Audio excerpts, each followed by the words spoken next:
Bonjour à toutes et à tous. Je vous remercie d'assister à la conférence dans le cadre du festival Les maths dans tous leurs états. Le festival se termine aujourd'hui pour le grand public et aussi pour les scolaires.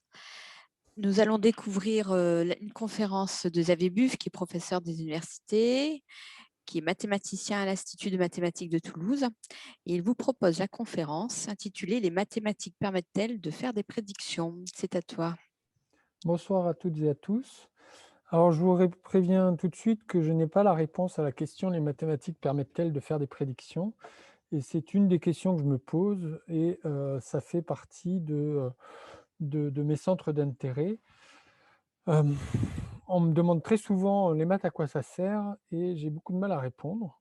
Alors, je vais essayer de donner des éléments de réflexion ce soir et puis vous ferez votre propre opinion. L'exposé, dans un premier temps, je vais essayer de développer un petit peu, de présenter quelques exemples, de ce qu'on appelle le déterminisme. Ensuite, je vais enchaîner, sur la notion d'effet papillon dont on entend beaucoup parler, en fait, dans les chansons, dans divers, livres, films, et donc essayer d'illustrer un petit peu ce que pour moi ça veut dire cet effet papillon. Et comme je l'ai indiqué dans le résumé, l'effet papillon, laisse penser qu'en fait, on ne peut pas faire de prédiction, et j'essaierai d'expliquer en quoi l'approche statistique aléatoire permet de venir au secours des mathématiciens et des mathématiciennes. Alors pour cet exposé, je me suis appuyé, sur des exposés d'Étienne Gis, que j'invite, à aller voir. Alors vous tapez Étienne Gis, vous trouvez sa page web, il a toute une liste d'exposés, de petits articles très courts qu'il rédige et que je trouve toujours très, très agréable à lire. C'est généralement très court et c'est accessible à tous. Et d'autre part, je vais présenter des animations et là aussi les animations ne sont pas de moi.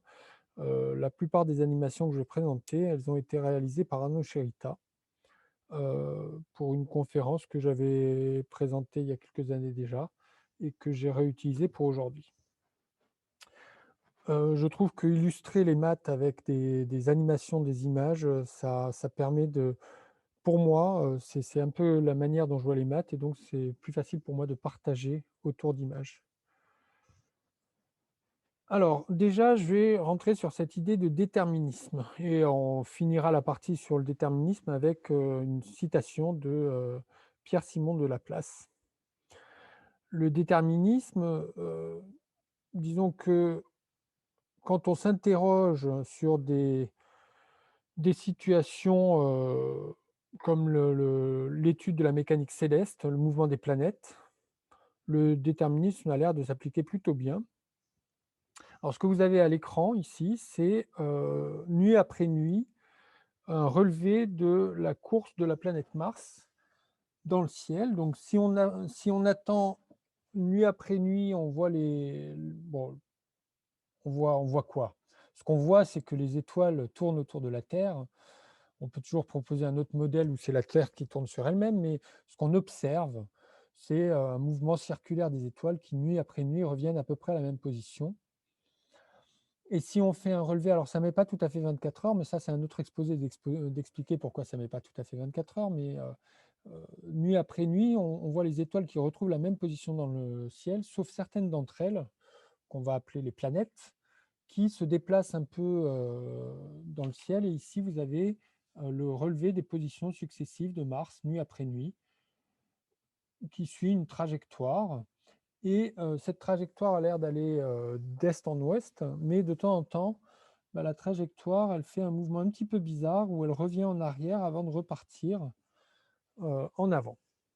Et donc on a proposé, ça remonte déjà à l'Antiquité avec les travaux de Ptolémée par exemple, des explications, pour expliquer, cette trajectoire un peu erratique. Elle était tellement erratique qu'on a fini, à l'Antiquité par, dire que c'était des dieux qui se déplaçaient dans le ciel et donner aux planètes, des noms de dieux. Ici, c'est la planète Mars.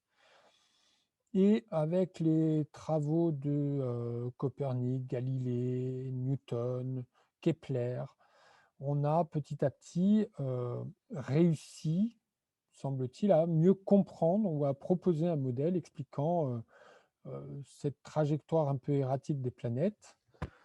Et je vais quand même admettre Arnaud. Et ce modèle, ça consiste à dire que c'est le Soleil qui se trouve au centre du système solaire et que les planètes tournent autour du Soleil plutôt que de les imaginer tournant autour de la Terre. Alors d'ailleurs, Kepler, Johannes Kepler, alors ça commence avec les travaux de Copernic qui proposent d'imaginer un monde et un système héliocentrique où tout tourne autour du Soleil. Et puis, Johannes Kepler va observer, c'est vraiment une observation. C'est pas une, enfin, je ne sais pas ce qui relève de l'explication ou de l'observation, mais je dirais plutôt que Johannes Kepler observe que les planètes ne tournent pas sur des cercles autour du Soleil, mais sur des figures qu'on appelle des ellipses. Donc, si j'imagine le Soleil, il faut imaginer que la trajectoire de la planète autour du Soleil est plutôt une trajectoire un petit peu ovale. Alors, elle est très proche, beaucoup plus proche que ce que j'ai tracé d'être une trajectoire circulaire, dont un foyer serait le Soleil, c'est-à-dire que le Soleil ne serait pas juste au centre de l'ellipse, mais il est un petit peu déporté. En fait, une ellipse, c'est une figure mathématique qu'on peut tracer en prenant 2 points, en choisissant une corde attachée à ces 2 points et en faisant bouger la corde de manière à ce que la somme des 2 longueurs des brins de corde reste constante. Et si on trace comme ça avec un stylo la courbe obtenue, on obtient une ellipse. Et donc ces 2 punaises où j'aurais attaché ma corde, ce sont les 2 foyers de l'ellipse. Et donc l'observation de Kepler, c'est que la trajectoire des planètes semble être sur une ellipse, dont un foyer serait le Soleil. Et donc j'insiste, ça relève de l'observation, mais c'est quand même plus qu'une observation, c'est y mettre un peu de structure. Ce n'est pas juste relever la position successive des planètes dans le ciel, mais c'est réussir à mettre de la structure, et j'en serais personnellement bien incapable, à partir des relevés comme celui qui précède ici, de faire une déduction. Personnellement, j'aurais toutes les peines du monde à faire une déduction que la trajectoire de la planète est une ellipse. Donc c'est un tour de force scientifique. Quelques années plus tard, il va y avoir une révolution due à Isaac Newton qui va expliquer les observations de Kepler grâce à des mathématiques. Et notamment, il va expliquer que si on se prend un modèle où la planète, donc ici j'aurai le Soleil, et la planète serait, alors ce qu'il va appeler attirée par le Soleil. Alors qu'est-ce que ça serait l'attraction? Ça serait d'observer une variation dans la vitesse de la planète. La planète, elle a une certaine vitesse, et si elle était soumise à aucune interaction, il part de l'hypothèse que la planète continuerait toujours avec la même vitesse et irait notamment en ligne droite. Et donc ce qui fait que la planète ne va pas en ligne droite, c'est que la planète doit interagir avec un objet. Et l'observation faite par Newton, c'est que la variation de vitesse, si je prends la vitesse à un moment donné et la vitesse à l'instant d'après, la différence entre ces deux vitesses pointe vers le Soleil. Et une observation de Kepler, qu'on appelle la loi des airs de Kepler, se traduit, Newton l'explique, en disant que la variation de vitesse pointe toujours en direction du Soleil. Et cette variation de vitesse, qu'on appelle maintenant l'accélération, Newton va dire qu'elle est proportionnelle à la force qu'exerce le Soleil sur la planète. Mais il faut bien réaliser que cette histoire de force, c'est une invention. Personne n'a jamais vu une force. Donc, ce que Newton développe à ce moment-là, c'est un modèle mathématique. Et il va développer ce qu'on appelle le calcul différentiel avec la notion de dérivée, la notion d'intégrale, des équations reliant des fonctions et leurs dérivées pour expliquer les lois de Newton et la trajectoire des planètes qui suivent une ellipse dont un foyer est le Soleil. Et à partir de là, on va très vite réaliser qu'on arrive à expliquer un très grand nombre de phénomènes avec une loi très simple de Newton qu'on résume actuellement, mais Newton ne l'a jamais écrite sous cette forme-là exactement. Somme des forces égale la masse fois l'accélération. Donc une loi, dont je dirais qu'elle relève de la physique, et des calculs, dont je dirais qu'ils relèvent des mathématiques, permettent de prévoir les trajectoires des objets. Et par exemple, si je regarde le lancer d'un ballon de basket, qu'on peut prendre en photo avec de la photochronographie, je crois que ça s'appelle, euh, on regarde les positions successives du ballon de basket et on peut observer qu'il y a une certaine trajectoire qui est suivie par ce ballon de basket. Et donc faire une prédiction, ça revient à se poser la question, est-ce que le ballon de basket va retomber avant le panier de basket? Est-ce que le ballon de basket va retomber dedans le panier de basket? Ou est-ce que le ballon de basket va tomber au-delà? Donc tout le monde, quiconque, enfin tout le monde, les joueurs de basket, eux, ils arrivent à prévoir les trajectoires sans faire de mathématiques, hein, ou alors ils en font de manière inconsciente. Moi, je dirais plutôt qu'ils font des mathématiques de manière inconsciente parce qu'ils anticipent les trajectoires, ils les calculent, ils les ont dans leur corps, ils les ressentent. Si on reprend les lois de Newton et qu'on traduit ça sous forme mathématique, ce qu'on découvre, c'est que la trajectoire est ce qu'on appelle une parabole. Le Kepler avait dit que les trajectoires des planètes, c'était des ellipses. Ce qu'on observe, c'est que si on prend la même équation de Newton et qu'on l'applique dans le référentiel terrestre, eh ben, on va observer que la trajectoire du ballon est une parabole. Une parabole, c'est ce que nos élèves apprennent en classe de seconde. C'est la courbe représentative d'une fonction de la forme f de x égale ax carré plus bx plus c.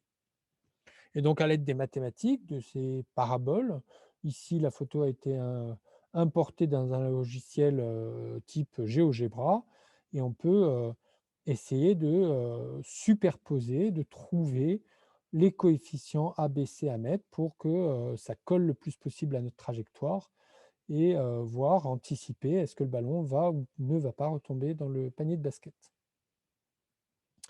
Donc, si on connaît en fait les équations proposées par Newton, qu'on a quelques informations comme la vitesse du ballon, l'angle avec lequel on envoie le ballon, la vitesse à laquelle on envoie le ballon, eh ben, on va pouvoir déterminer la trajectoire du ballon et répondre à la question est-ce qu'il tombe dans le panier de basket ou pas. Et donc ça, c'est faire une prédiction à l'aide des mathématiques. Donc en quelque sorte, on a envie de dire oui, on peut prédire, on peut faire des prédictions à l'aide des mathématiques.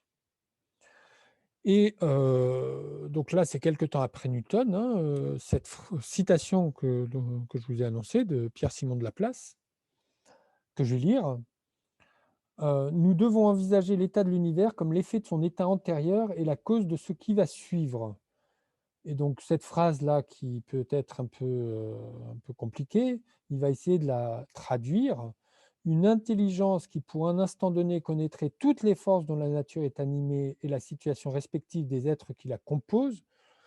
Donc, par exemple, on connaît le système solaire, on connaît les planètes du système solaire, on sait comment s'attirent les unes avec les autres.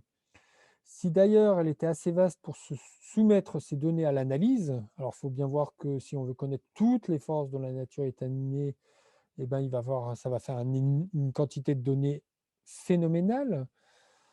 Euh, les personnes qui font de la météorologie qui sont présentes savent à quel point ça fait une quantité de données, même récolter ces données pour connaître la température en n'importe quel point du globe terrestre, ben, c'est mission impossible. Euh, Embrasserait dans la même formule le mouvement des plus grands corps de l'univers et ceux du plus léger atome. La formule, hein, c'est à l'aide des lois typiquement de la gravitation ou des lois de l'électromagnétisme, on a des règles qui régissent aussi bien les planètes que au niveau atomique. Rien ne serait incertain pour elles, l'avenir comme le passé serait présent à ses yeux. Donc on est dans l'idée de notre difficulté, le challenge, c'est de connaître les règles qui régissent l'univers. Première difficulté, connaître les règles, hein, connaître la formule. Deuxième difficulté, connaître les forces et les situations, les positions, les interactions entre les êtres et la position, les situations respectives. Et donc l'idée, c'est si on connaît tout ça, alors on doit être capable de tout calculer et donc de prédire l'avenir. Et donc nous sommes limités par notre connaissance de, à la fois des règles, mais aussi notre connaissance de la température, de la vitesse des objets, de la position des objets. Et c'est ça qui vient nous limiter. Donc ça, c'est ce que pense Pierre-Simon de Laplace. Et donc, il réfute l'idée d'une intervention divine qui viendrait s'amuser avec l'univers pour essayer de bouger la planète Mars, ou d'une intervention extérieure qui choisirait que la planète, pour une raison divine, se mettrait à changer de direction avant de reprendre sa course. Tout doit pouvoir être calculé. Alors, on va voir maintenant que cette idée de déterminisme, elle est remise en cause à divers titres. Alors, dans un premier temps, enfin, ce n'est pas tellement l'idée de déterminisme que je vais remettre en cause. Je vais rester dans un cadre déterministe. Moi, j'aime bien travailler, mon domaine des recherches, c'est les systèmes dynamiques. J'aime bien travailler dans un cadre déterministe, c'est-à-dire que je me fais un modèle mathématique où j'imagine connaître la formule. Je vais essayer de dire que ce qui m'embête, ce n'est pas la connaissance de la formule. C'est l'avantage de faire des mathématiques, c'est qu'on n'est pas dans le monde réel et on a le droit d'imaginer un monde où on connaît très bien les formules qui font évoluer les choses. Là où ma connaissance va être limitée, c'est typiquement sur les situations respectives des êtres. Je ne vais pas avoir une connaissance infinie sur la position et la vitesse de l'objet que je vais étudier. Et donc, cette petite incertitude, la question va se poser de savoir, est-ce que ça me permet de faire ma prédiction ou est-ce que ça vient à l'encontre de ma prédiction, le fait d'avoir une petite incertitude? Et ça va être illustré par ce qu'on appelle l'effet papillon. Alors, cette observation qu'on appelle aussi la théorie du chaos, elle remonte aux travaux d'Henri Poincaré qui essaye de répondre à la question: le système solaire est-il stable? Et en 1890, il étudie le problème des trois corps, typiquement les positions relatives de la Terre, la Lune et le Soleil.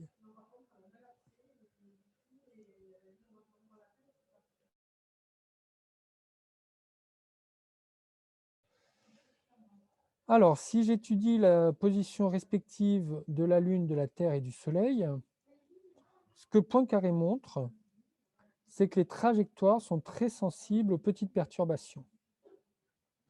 Alors, d'étudier ça sur la Terre, le Soleil et la Lune, c'est relativement compliqué. Et ça va être également repris plus tard par Édouard Lorenz, qui est à l'origine de cette phrase de l'effet papillon, de cette notion d'effet papillon. Hein. Donc, Édouard Lorenz, qui est le premier à poser la question: est-ce qu'un battement d'aile de papillon au Brésil peut provoquer une tornade au Texas? Alors là aussi, essayer de comprendre des phénomènes météorologiques, savoir si un battement d'aile de papillon peut provoquer une tornade au Texas,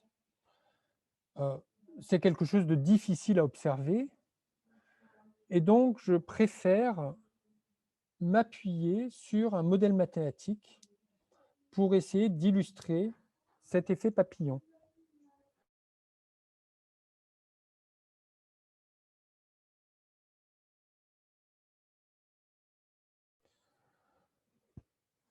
Alors le modèle mathématique que je vais prendre pour essayer de comprendre, il est dû à Birkhoff, un, un mathématicien, Birkhoff, qui en 1927, pour illustrer les travaux d'Henri Poincaré sur le problème des trois corps, va proposer l'étude des billards. Donc vous voyez deux billards non conventionnels sur l'image de droite. Le premier est un billard en forme d'ellipse et le deuxième est un billard rectangulaire, plus classique, mais avec un obstacle au milieu qui est un obstacle circulaire. Et donc le principe, ça consiste à envoyer une boule de billard qui vient rebondir sur les bords de ce billard et de s'imaginer un billard sans frottement où la boule rebondit sans ralentir, toujours à la même vitesse, et de s'interroger sur comprendre, prédire la trajectoire de la boule de billard. Alors alors mon objectif, c'est d'illustrer, grâce à une animation d'Arnaud Chérita, d'illustrer cet effet papillon. L'effet papillon, hein, qu'un battement d'aile de papillon pourrait provoquer une tornade, il faut le traduire sur, si je ne connais pas exactement la trajectoire de ma boule de billard qui vient rebondir, mais que je prends une trajectoire très voisine, donc elle vient de rebondir un petit peu à côté, est-ce qu'à terme, ça peut donner des conséquences radicalement différentes? Donc, typiquement, c'est la tornade. Un battement d'aile de papillon, peut-être que sans le battement d'aile de papillon, il n'y a pas de tornade, et avec le battement d'aile de papillon, ça va créer une tornade. Donc voilà, un petit effet au départ, le battement d'aile de papillon, peut-il créer des phénomènes radicalement différents? Alors, donc je vais vous montrer 4 vidéos. Dans la première vidéo, on va prendre un billard rectangulaire, tout ce qu'il y a de plus classique, et y faire se déplacer, j'espère que vous voyez le mouvement, une boule de billard qui vient rebondir sur les bords du billard l'un après l'autre. Bon, vous voyez à quoi ça ressemble, hein, je ne vais pas laisser diffuser tout le temps. Dans la deuxième vidéo, on va maintenant mettre au milieu un obstacle circulaire. Et donc je fais la même chose, ma boule de billard qui rebondit, mais maintenant, à chaque fois qu'elle vient rebondir sur cet obstacle circulaire au milieu, ça va changer légèrement sa trajectoire. Alors c'est déjà un petit peu plus difficile de comprendre la trajectoire, d'anticiper la trajectoire. Donc jusque-là, on ne voit pas trop l'effet papillon. L'effet papillon, je vous dis, il faut imaginer envoyer deux boules de billard dans des directions très légèrement différentes. Et donc, c'est ce que va faire Arnaud. Il va proposer d'envoyer des boules de billard dans des directions très légèrement différentes. Et donc, on les voit qui s'éloignent les unes des autres petit à petit. Et cette situation-là, ben, j'aurais envie de dire, parce que vous le verrez après, qu'il n'y a pas d'effet papillon. Il n'y a pas d'effet papillon parce que les trajectoires sont très légèrement différentes et on voit, bon, d'accord, elles s'éloignent petit à petit les unes des autres, mais il n'y a pas de phénomène radicalement différent. En revanche, si je vais maintenant regarder ce qui se passe dans le cas du billard avec un obstacle au milieu, vous allez voir s'illustrer ce qu'on appelle l'effet papillon. Donc petit à petit, vous voyez, les boules de billard, à chaque fois qu'elles viennent rebondir sur l'obstacle central, leur trajectoire change de manière radicale. Et là, il est hors de question de s'imaginer, après une dizaine de rebonds, d'avoir la moindre idée de l'endroit où se situe la boule de billard. Elle peut être à peu près n'importe où. hein. Donc c'est ce qu'on appelle, la théorie du chaos, l'effet papillon. Je peux relancer la vidéo une deuxième fois et vous comptez le nombre de rebonds avant de vous dire qu'on n'y comprend plus rien. Un rebond, 2 rebonds, troisième rebond, ça commence à plus aller, 4, 5, 6 rebonds et là, j'arrive même pas à compter les rebonds parce que je sais plus quelle boule de billard suivre. Donc voilà l'illustration de l'effet papillon. Là, on peut dire que des changements, des petits changements dans les conditions initiales conduisent rapidement à des phénomènes très différents. Donc ce billard, avec un obstacle au centre, on va dire que c'est un billard chaotique. Et là, quelque part, on est dans la situation où on se dit: «Ah oui, mais alors comme je ne peux pas connaître la situation», hein, comme disait, Pierre-Simon de Laplace, il est hors de question de s'imaginer connaître les situations respectives des êtres qui, composent la nature de manière parfaite. Cette intelligence qui connaîtrait toutes les forces dont la nature est animée et la situation respective des êtres qui la composent, bah, pour moi, mathématicien, c'est quelque chose d'inaccessible. Il y a même un résultat qui s'appelle le principe d'incertitude, d'Heisenberg qui me dit que je ne pourrais pas avoir une connaissance parfaite de la position et de la vitesse d'un objet. J'aurai toujours une petite imprécision. Et donc si je suis dans une situation où ces petites imprécisions me conduisent, il faut bien s'imaginer quand je vais étudier un gaz, c'est composé de milliards de particules, un peu comme dans le billard, un gaz qui vient rebondir sur les parois d'un container, ça réagit vraiment comme dans un billard. Et donc, je ne peux pas faire une prédiction si je m'intéresse au mouvement de chaque particule. Et donc, je pourrais arrêter mon exposé en vous disant, bah, à partir de là, ça veut dire que je ne peux rien prévoir. Et donc, il faut arrêter que le mathématicien s'imagine pouvoir donner des leçons et pouvoir expliquer ce qui va se produire parce que, à cause de cet effet papillon, il a toutes les chances de se tromper.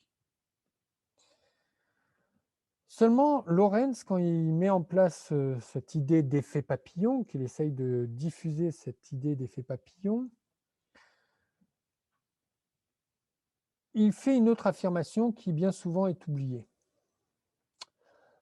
Il propose que, d'accord, peut-être que le papillon, le fait qu'il y ait eu un battement d'aile ou pas de battement d'aile du papillon, peut-être que ça peut créer ou ne pas créer, avoir un effet qu'il y ait une tornade ou pas de tornade.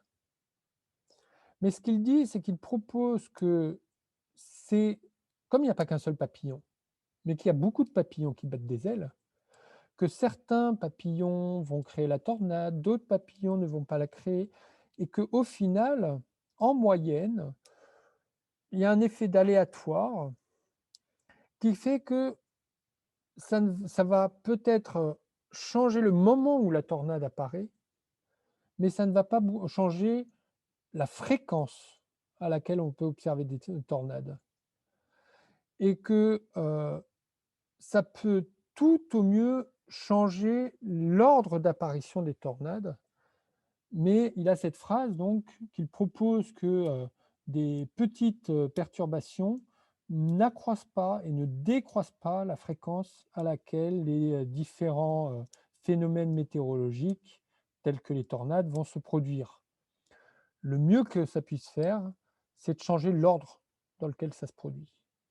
Et donc ça veut dire que, je ne peux pas probablement pas prévoir, je on pourrait demander, à Sandra par exemple, on ne peut pas prévoir s'il pleuvra ou s'il y aura du soleil l'année prochaine, le 30 mars 2022. Ce qu'on peut faire néanmoins, c'est d'essayer d'estimer le nombre de jours de pluie et de beau temps en 2022 et donc de s'interroger sur la fréquence avec lesquelles les événements peuvent, apparaître et on peut ça veut dire que le mathématicien, encore une fois, le mathématicien s'intéresse à des modèles.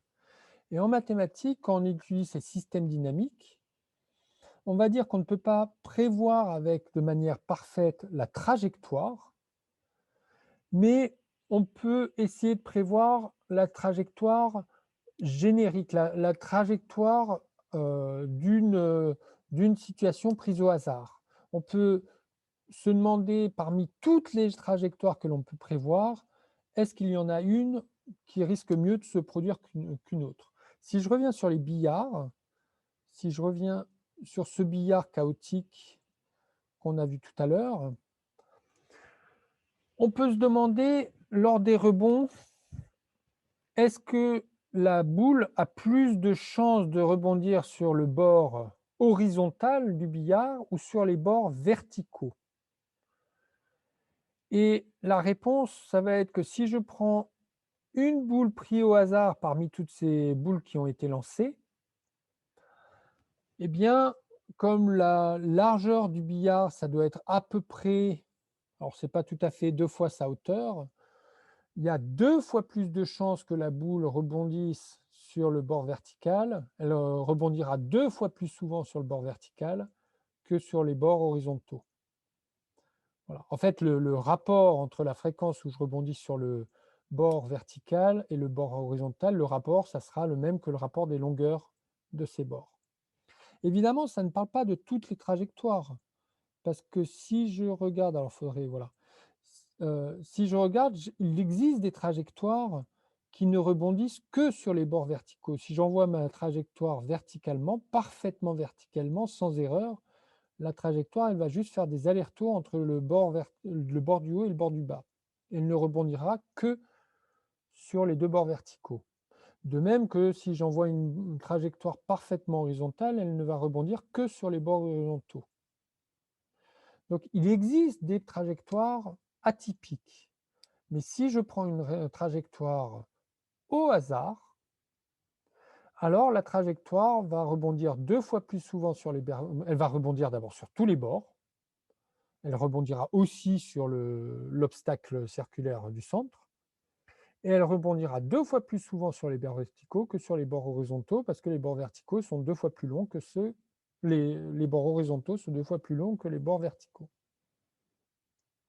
Voilà ce que dans ce modèle de billard, on peut mettre en place et c'est ça qui indique que les scientifiques auraient tout intérêt à étudier les phénomènes météorologiques, par exemple, d'un point de vue statistique, plutôt que d'essayer de... Enfin, c'est en tout cas quelque chose qu'on peut faire. On peut effectivement s'interroger sur est-ce qu'il va faire beau ou pas dans 1 heure à Toulouse, mais on peut aussi s'interroger si on a des intérêts à plus long terme. Est-ce que, en moyenne, les événements cataclysmiques, les ouragans, se produisent de manière plus fréquente? Est-ce que la fréquence des tempêtes augmente? Est-ce que l'intensité de tempêtes augmente, par exemple?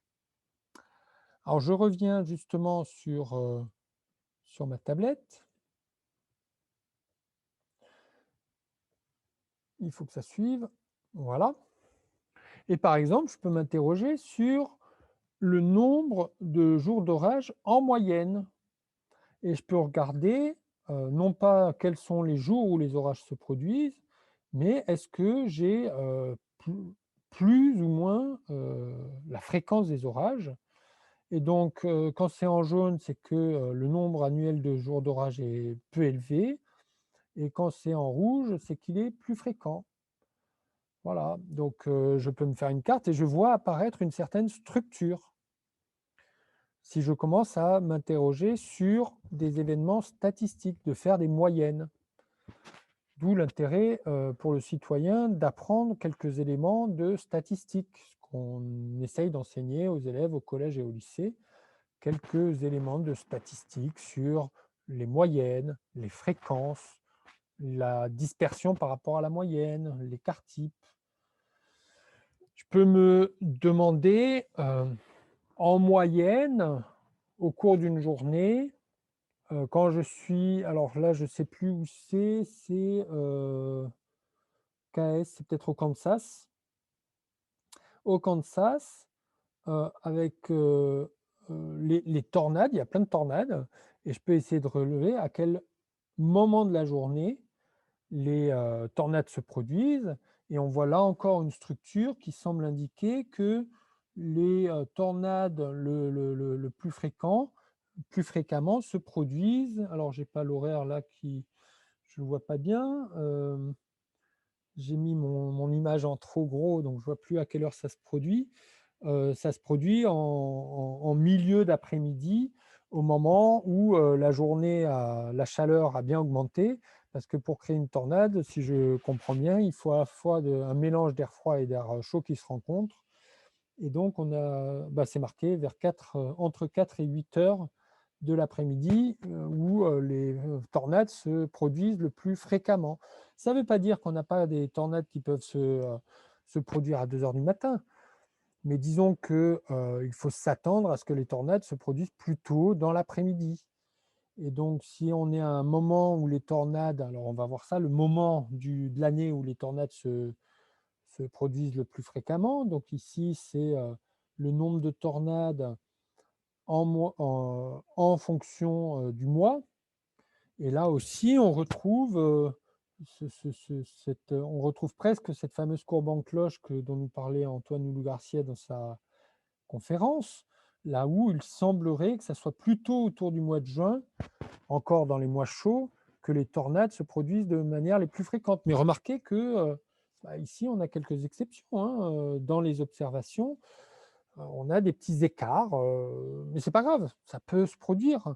On peut s'attendre à ce que plus on passe dans le temps, plus on aura de tornades, plus on verra que c'est plutôt autour du mois de juin que ça se produit et plutôt l'après-midi. Donc peut-être que quand on habite au Kansas, pour aller faire ses courses au mois de juin, il vaudra mieux sortir le matin parce qu'on sait que les tornades sont moins fréquentes le matin. Ça ne veut pas dire qu'on n'aura pas de tornades le matin, mais on maximisera ses chances de ne pas en avoir.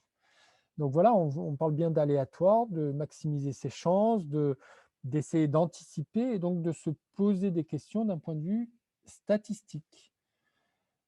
J'insiste depuis le début de mon exposé sur le fait que cette approche statistique, cette approche mathématique, n'est pas en train de vous dire ce qu'il va se passer, mais elle est en train d'essayer quand même de répondre à des questions, d'essayer d'apporter des éléments de réflexion.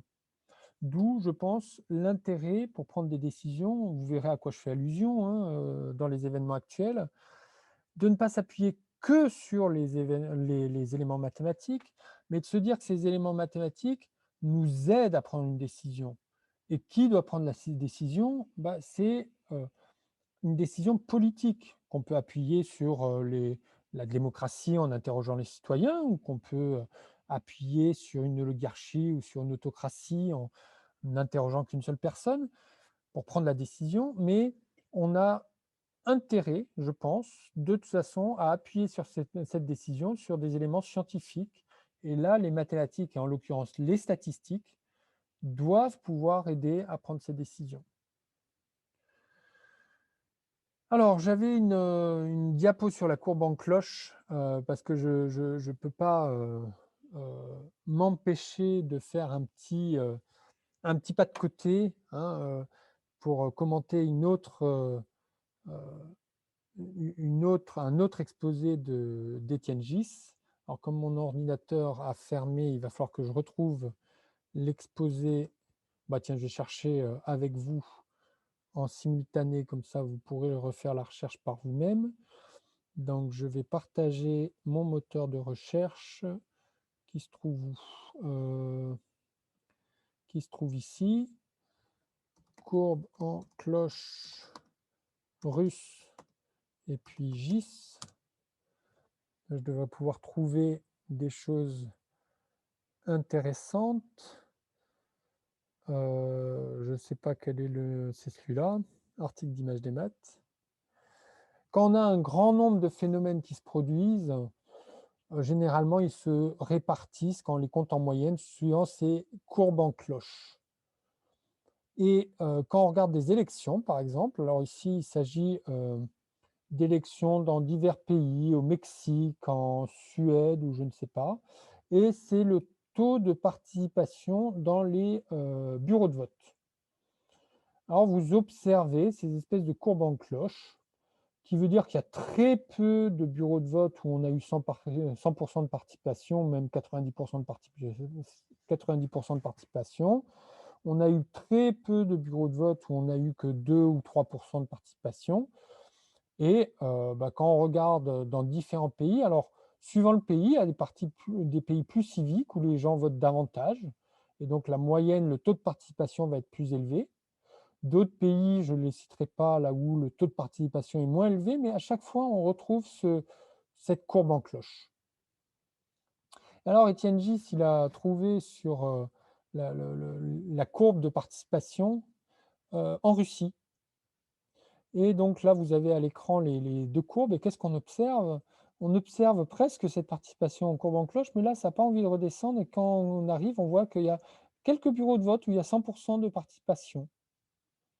Évidemment, c'est les mêmes bureaux de vote où il y a eu 100 de participation, où le parti de Vladimir Poutine l'a emporté haut la main. Donc, qu'est-ce qu'on déduise? Là, c'est la même chose, élection à Moscou, hein, on voit presque cette courbe en cloche et puis hop, là, on a beaucoup de bureaux de vote où on a, plus de 90 voire 100 de participation. Bon, bah, la déduction, c'est pas une preuve, c'est pas une, démonstration mathématique, c'est un soupçon, c'est une, preuve probabiliste, on va dire, qu'il y a eu des bourrages d'urnes et que les urnes ont été bourrées dans ces bureaux de vote où on a eu 100 de participation.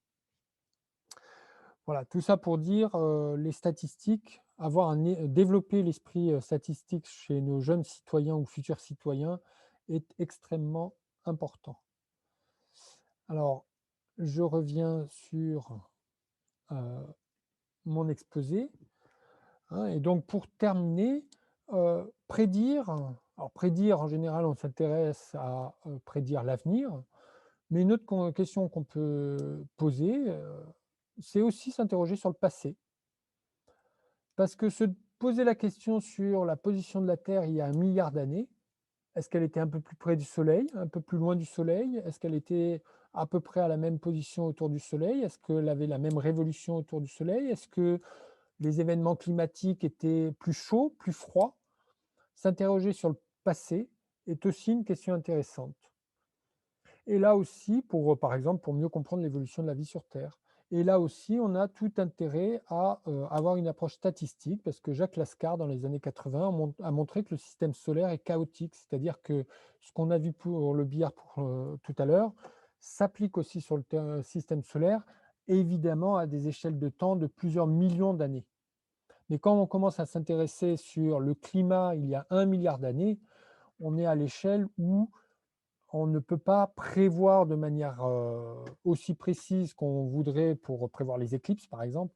À l'échelle d'1 milliard d'années, on ne peut pas répondre à la question où était précisément la Terre.